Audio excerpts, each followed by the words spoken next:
my Sunday morning message with Jesus' triumphal entry into Jerusalem, and how John, in his gospel, makes it very clear in chapter 12, verse 17, that there were many people who were following Jesus because of what he had done with Lazarus, in raising Lazarus from the dead just shortly before the triumphal entry. And that's interesting, I think, and important to note because of what Luke says in chapter 19, verse 41. In referring to Jesus, it says, when he approached Jerusalem, he saw the city and wept over it.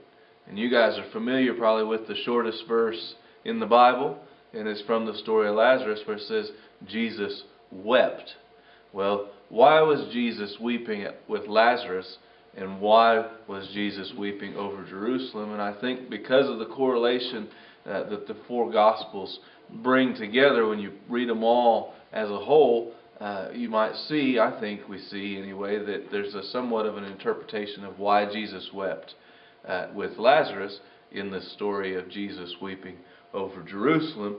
And what it says as you continue reading in Luke 19, verse 42, it says, if you had known in this day, even you, the things which make for peace, but now they have been hidden from your eyes. For the days will come upon you when your enemies will throw up a barricade against you and surround you and hem you in on every side.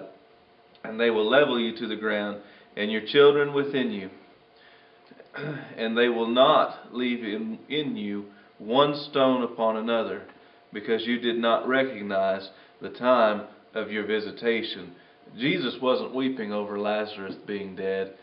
Jesus wasn't weeping because of the mourning of Mary and Martha and all those affected by Lazarus' death, because Jesus already knew, because he is all-knowing, that he was going to raise Lazarus from the dead. So that was not what made Jesus weep. What made Jesus weep was that he was the only one that recognized that he was powerful enough to raise Lazarus from the dead.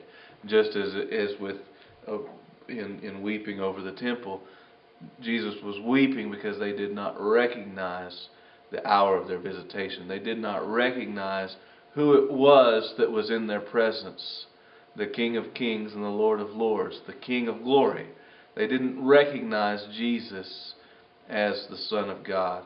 As fully human, yes, they saw, but they didn't recognize him.